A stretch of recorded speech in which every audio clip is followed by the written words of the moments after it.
नमस्कार दोस्तों, स्वागत है आप सबका जैन इन्वेस्टर्स यूट्यूब चैनल में। आज हम एक ऐसी कंपनी का स्टॉक देखने वाले हैं दोस्तों, जो भारत के सबसे बड़े आभूषण या ज्वेलर रिटेल विक्रेताओं में से एक है और पिछले एक साल में इस कंपनी के शेयर ने अपने शेयर होल्डर्स को 75% का एक स्ट्रॉन्ग रिटर्न दिया है, स्ट्रॉन्ग मुनाफा करा के दिया है दोस्तों। तो ये शेयर है कल्याण ज्वेलर्स इंडिया लिमिटेड का शेयर। आइए नजर डाल लेते हैं उन सेक्शन पर जिन्हें हम आज के वीडियो में कवर करने वाले हैं। तो सबसे पहले इसमें हम देखने वाले हैं स्टॉक का परफॉर्मेंस। स्टॉक के परफॉर्मेंस के बाद बिजनेस ओवरव्यू के बाद हम देखने वाले हैं प्रोडक्ट पोर्टफोलियो। उसके बाद कंपनी के प्रेजेंस, यानी फिर कहाँ कहाँ कंपनी की शाखाएं मौजूद है या फिर उसका डिस्ट्रीब्यूशन नेटवर्क कैसा है वो देख लेंगे। फाइनेंशियल ओवरव्यू की बात कर लेंगे, क्वार्टरली ईयरली रिजल्ट्स क्या है उस पर नजर डालेंगे। उसके साथ साथ पॉजिटिव और निगेटिव पॉइंट्स की बात करेंगे, की फैक्टर्स के बारे में बात करेंगे और अंत में बात करेंगे टारगेट प्राइस के बारे में। तो अंत तक जरूर बने रहिएगा दोस्तों, क्योंकि बीच बीच में मैं ऐसे कुछ पॉइंट आपके साथ शेयर करने वाला हूँ जो आपको बाकी कहीं पढ़ने को नहीं मिलने वाले हैं या फिर देखने को नहीं मिलने वाले हैं दोस्तों।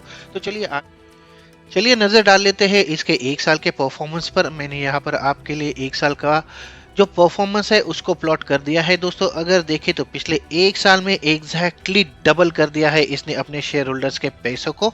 और हालांकि ये इसका 52 वीक हाई लेवल नहीं है। अगर देखें यहाँ पर तो देखिए पिछले एक साल में इसमें 60 रुपए और 90 पैसे की बढ़ोतरी हुई है और एग्जैक्टली इतना ही था इसका रेट एक साल पहले, और इसमें 100% की बढ़ोतरी यहाँ पर देखी जा रही है दोस्तों। हालांकि शुरू के 2-3 महीनों में इसमें ज़्यादा बढ़ोतरी नहीं देखी गई थी, लेकिन उसके बाद इसमें काफ़ी अच्छा उछाल देखा जा रहा है और ये शेयर अब लगभग 121 रुपये 80 पैसे के लेवल पर यहाँ पर ट्रेड करता हुआ दिख रहा है। आइए देखते हैं इस साल इसका परफॉर्मेंस कैसे रहा। अगर 1 जनवरी के बाद देखें तो इसमें थोड़ी सी स्लाइटली करेक्शन देखा गया है। 125 की लेवल से ये लगभग 120 की लेवल पर आ चुका है, तो 2-2.5% का इसमें करेक्शन देखा गया है। 6 महीने का परफॉर्मेंस देखें तो यहाँ पर लगभग 26% के रिटर्न के साथ ये काफी अच्छा परफॉर्मेंस, स्ट्रॉन्ग परफॉर्मर के रूप में सामने आया है। वही पिछले एक महीने में भी जहां पर शेयर मार्केट में काफी उथल पुथल चल रही है और इस शेयर में भी काफी उथल फुथल देखी गई है, लेकिन फिर भी ये अपने आप को ग्रीन जोन में रखने में कामयाब हुआ है। और अगर देखें तो पिछले सिर्फ 2 दिन की पिछले कुछ दिनों में अगर देखें दोस्तों तो यहाँ तक गया था, लगभग 107 की लेवल तक गया था ये शेयर, और वहां से उठकर अब ये फिर से 121 की लेवल तक, तो लगभग 14% का रिटर्न दिया है इस शेयर ने।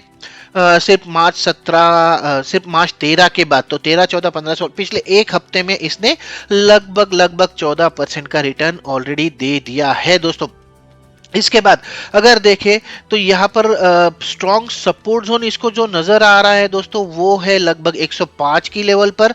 अगर देखें तो एक बार ये 91 की लेवल पर गया था नवंबर 22 पर, लेकिन उसके बाद यहाँ पर लगातार ये सपोर्ट लेता हुआ दिख रहा है 105 107 की लेवल पर। ये देखिए 107 105 और फिर से 107 105, यहाँ पर भी 107 के लेवल से इसने कम बैक किया है दोस्तों। और यहाँ पर स्ट्रॉन्ग रेजिस्टेंस अगर देखने को मिल रहा है तो कहीं पर 125 के लेवल पर इसको, 120 से 125 के लेवल पर इसको स्ट्रॉन्ग रेजिस्टेंस देखने को मिल रहा है। अगर एक बार ये अच्छे वॉल्यूम के साथ ये रेजिस्टेंस तोड़ देता है तो काफी अच्छा परफॉर्म करने की उम्मीद है दोस्तों। और पिछले कुछ समय से जो कंसोलिडेशन चल रहा है, अगर देखें तो पिछले 2-3 महीनों में इसने सिर्फ रेंज बाउंड मूवमेंट किया है 100 से 120, 100 से 120 की लेवल पर। है कंपनी के बिजनेस का ओवरव्यू। सबसे पहले अगर देखें तो कंपनी को 29 साल का एक्सपीरियंस है दोस्तों। भारत में 132 से ज्यादा शोरूम है इसके, 31 शोरूम मिडल ईस्ट में है। My Kalyan grass root stores 881 है जो हेल्प करते हैं इसके कस्टमर्स की। इसके साथ साथ लास्ट 12 मंथ्स का रेवेन्यू जो है वो 1,30,980 मिलियन रुपीज का है। 5 कंट्रीज में इसकी अवेलेबिलिटी है या फिर उपस्थिति है। एक भारत के 21 स्टेट और यूनियन टेरिटरीज में या केंद्र शासित प्रदेशों में ये कंपनी उपस्थित है। इसके साथ साथ 13 प्रोक्योरमेंट सेंटर्स है, 8,758 एम्प्लॉयज है और 4,203 मिलियन रुपीस का इसको प्रॉफिट आफ्टर टैक्स हुआ है पिछले 12 महीनों में। तो काफी अच्छा परफॉर्मेंस दिखाया है दोस्तों इस कंपनी ने। कल्याण ज्वेलर्स इंडिया लिमिटेड सोने, जड़ी और अन्य आभूषण उत्पादों की एक श्रृंखला का निर्माण और बिक्री करती है दोस्तों ये कंपनी। इसके साथ साथ वित्त वर्ष 2020 के रेवेन्यू के आधार पर ये भारत के सबसे बड़े ज्वेलर्स के रिटेल सेलर्स में से एक कंपनी है। कंपनी की स्थापना इसके वर्तमान अध्यक्ष जो है वो और एमडी और प्रमोटर है श्री टी.एस. कल्याण रमन ने की थी दोस्तों। अगर इसके निर्माण सुविधा की बात कर ले तो कंपनी ने न केवल तीसरे यानी कि थर्ड पार्टी से तैयार सोना खरीदती है, बल्कि शारजा और ओमान में इसकी 4 इन हाउस निर्माण सुविधाएं भी स्थित है दोस्तों। आइए आगे बढ़ते हैं और इसके प्रोडक्ट पोर्टफोलियो पर एक नजर डाल ले। अगर देखें तो इसके प्रोडक्ट पोर्टफोलियो को लगभग 4 हिस्सों में बांटा जा सकता है। मेनली वेडिंग सेक्शन, इसके बाद aspirational jewellery, staple regional jewellery और स्टड ज्वेलरी। अगर देखें तो वेडिंग, जैसा कि नाम बता रहा है, वेडिंग ज्वेलरी जो है वो वेडिंग कस्टमर्स के लिए बनी हुई है। एस्पिरेशन ज्वेलरी जो है वो mid to high level high end customers के लिए है, टारगेट ऑडियंस है इसकी। Staple jewellery value conscious customers के लिए ये बनाते हैं और स्टडेड ज्वेलरी जो है वो टारगेट करती है wedding mid to high end customers को। इसके ब्रांड्स पर भी हम जरूर नजर डालेंगे दोस्तों। अगर ब्रांड की बात कर ले तो मुद्रा, नीमा, अनोखी, रंग, वेदा, तेजस्वी, अपूर्वा, जिया, लाया, ग्लो, हीरा और कैंडे, ये इसकी अलग अलग ब्रांड्स है जिसके तहत ये अपने प्रोडक्ट्स बेचती है। और ये अलग अलग ब्रांड्स अलग अलग चीज़ों के लिए यहाँ पर उपस्थित है दोस्तों। जैसा कि अगर देखें तो निमाह जो है वो कीमती पत्थरों से जड़ा सोना बेचती है, जो नॉर्मली साउथ इंडियन हेरिटेज के अंडर आता है। अगर देखें अवसर पर पहनने वाले या फिर ओकेजनल वियर की बात करें तो तेजस्वी, रंग, अनोखी, ये है उनके लिए प्राचीन और कीमती जड़ित आभूषण ज्वेलरी होती है। इसके अंडर जिया और अंट्रो के under light wear diamond jewellery होती है और बाकी जो है वो अच्छा बिना तराशा हीरा और कीमती पत्थर के लिए काम करती है, जैसे कि ग्लो है, हीरा है, लय और अपूर्व।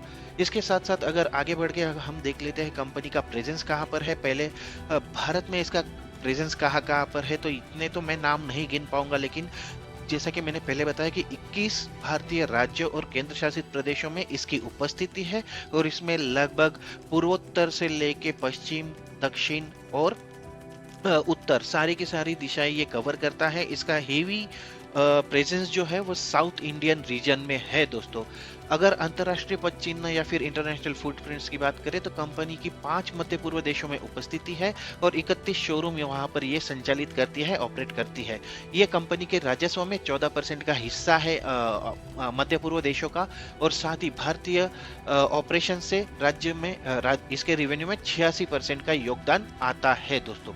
इसके बाद इसके डिस्ट्रीब्यूशन नेटवर्क के बारे में जरूर बात करेंगे। जैसा कि मैंने बताया कि 5 कंट्रीज और 21 राज्यों में ये फैली हुई है, जहां पर 131 शोरूम इंडिया में है और कैंडेरे का 1 शोरूम इंडिया में है। इसके 81% शोरूम जो है वो इंडिया में है और 19% शोरूम जो है वो मिडल ईस्ट में है दोस्तों।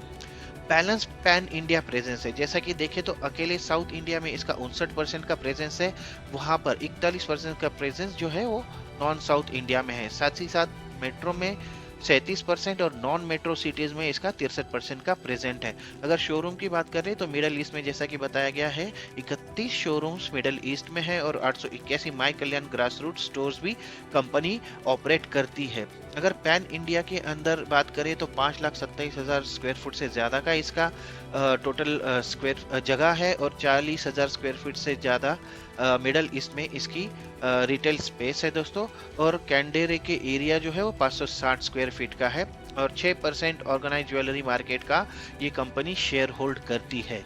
आइए आगे बढ़ते हैं, आगे बढ़ के फाइनेंशियल इंफॉर्मेशन पर जरूर नजर डालेंगे। लेकिन दोस्तों अगर अभी तक दी गई मेरी जानकारी आपको पसंद आई हो तो मेरे वीडियो को लाइक जरूर कीजिए, और अगर आप मेरे चैनल पर नए हैं, अभी जुड़ना चाहते हैं तो इसे सब्सक्राइब जरूर कर लीजिए। सब्सक्राइब करने के बाद बेल का आइकॉन जरूर प्रेस कर दीजिए और का ऑप्शन सिलेक्ट कर लीजिए, ताकि मेरे वीडियो की जानकारी, मेरे वीडियो की नोटिफिकेशन आप तक मिलते रहे, आप तक पहुंचते रहे और आपकी हेल्प होती रहे आने वाले दिनों में आपकी इन्वेस्टमेंट स्ट्रेटेजी बनाने में। तो चलिए आगे बढ़ते हैं, अब नजर डाल लेते हैं कंपनी के फाइनेंशियल ओवरव्यू पर। अगर देखें दोस्तों, सबसे पहले कंपनी का मार्केट कैपिटलाइजेशन जो है वो लगभग 12,309 करोड़ रुपए का है। यहाँ पर करंट प्राइस जो है वो लगभग 120 रुपए के आसपास है। इसके साथ साथ 52 वीक का हाई जो है 134 रुपए का है, 52 वीक का लो जो है वो 55 रुपीज का है दोस्तों। स्टॉक का पी जो है वो 28.4 का है और इंडस्ट्री पी जो है वो 27.9 का है। तो लगभग सेम पी रेशियो पर ये अब तक कारोबार करता हुआ नजर आ रहा है। आरओसी और आरओई के आंकड़े इतने अच्छे नहीं है दोस्तों, खास नहीं है। आरओसी 9.36% और आरओई जो है 7.51% का है। बुक वैल्यू 32 रुपए 20 पैसे की है। कंपनी डिविडेंड नहीं प्रोवाइड करती है और इसके साथ साथ इसके कंपनी के शेयर के फेस वैल्यू जो है वो 10 रुपए की है। अगर ईपीएस की बात करें तो 4.23% का 4 रुपए 23 पैसे का ईपीएस है। पिछले एक साल में हालांकि प्रॉफिट ग्रोथ कंपनी की लगभग 92.3% रही है। सेल्स ग्रोथ जहां पर रही है 23% की। इसके साथ साथ 5 साल के सेल्स और प्रॉफिट ग्रोथ के आंकड़े अभी उपलब्ध नहीं है, लेकिन कंपनी का जो डेट है वो 4,005 करोड़ रुपए का है। करंट एसेट जो है वो 7,526 करोड़ की है। डेट टू इक्विटी रेशियो थोड़ा सा हायर लेवल पर है, 1.21 की लेवल है डेट टू इक्विटी रेशियो की।